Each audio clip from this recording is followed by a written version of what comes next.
बैद्यनाथ ज्योतिर्लिंग की कथा। भगवान शिव की कृपा से व्यक्ति के जीवन में खुशहाली का आगमन होता है। सावन में शिव की पूजा और आराधना से भक्तों की सभी मनोकामना पूर्ण होती है। वैसे तो भगवान शिव की पूजा प्रत्येक सोमवार को किया जाता है, लेकिन सावन में शिव पूजा को बहुत महत्वपूर्ण बताया गया है। देश के प्रत्येक कोने से भगवान शिव के शिवलिंग है, लेकिन 12 ज्योतिर्लिंग बहुत ही खास है। इन ज्योतिर्लिंग के दर्शन मात्र से सभी कष्ट दूर हो जाते हैं। बैद्यनाथ धाम में ज्योतिर्लिंग के पीछे की क्या है कहानी? भगवान शिव के 12 ज्योतिर्लिंग भारत के अलग अलग राज्यों में स्थित है। कहते हैं सावन के महीने में इन ज्योतिर्लिंग के स्मरण मात्र से कष्ट दूर हो जाते हैं। माना जाता है कि इन सभी स्थानों पर भगवान भोलेनाथ ने स्वयं प्रकट होकर भक्तों को दर्शन दिए थे। इन्हीं 12 ज्योतिर्लिंग में से एक है बैद्यनाथ धाम। पौराणिक कथा के अनुसार शिव के परम भक्त रावण और बाबा बैद्यनाथ ज्योतिर्लिंग के बीच गहरा संबंध है। आइए जानते हैं बैद्यनाथ धाम की अनकही बातें और कथा।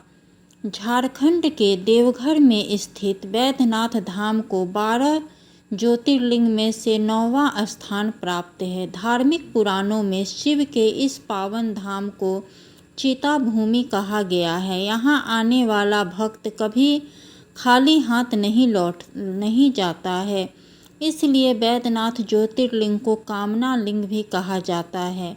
बैद्यनाथ धाम शक्तिपीठ को लेकर भी प्रसिद्ध है, क्योंकि यहाँ माता का हृदय गिरा था। यही कारण है कि इस स्थान को हार्दपीठ के नाम से भी जाना जाता है। धार्मिक मान्यता है कि जिन लोगों के विवाह में अड़चनें आ रही हो, वह यहाँ आकर शिव जी का जलाभिषेक करे तो भोलेनाथ के आशीर्वाद से 1 साल के अंदर उसकी मनोकामना पूरी हो जाती है। संतान प्राप्ति के लिए बैद्यनाथ धाम में दर्शन करने वालों की भारी भीड़ होती है।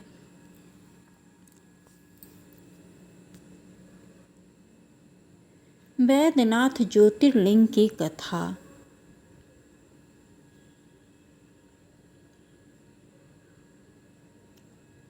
पौराणिक कथा के अनुसार लंकापति रावण शिव जी का आराधना करता था। एक बार रावण ने हिमालय पर कठोर तपस्या की। इस दौरान उसने अपने 9 सिर काटकर शिवलिंग पर चढ़ा दिए।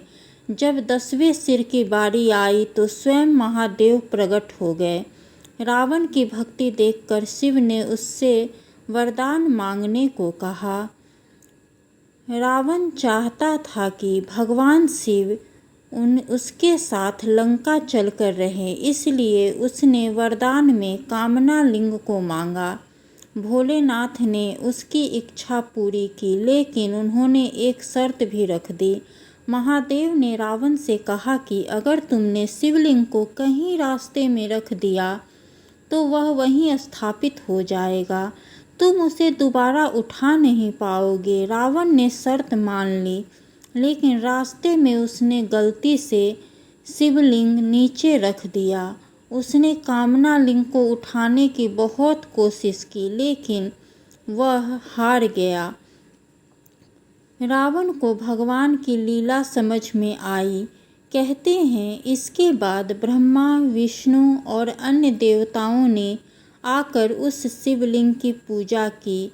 तभी से महादेव कामना लिंग के रूप में देवघर में विराजते हैं। जय भोलेनाथ, जय महादेव।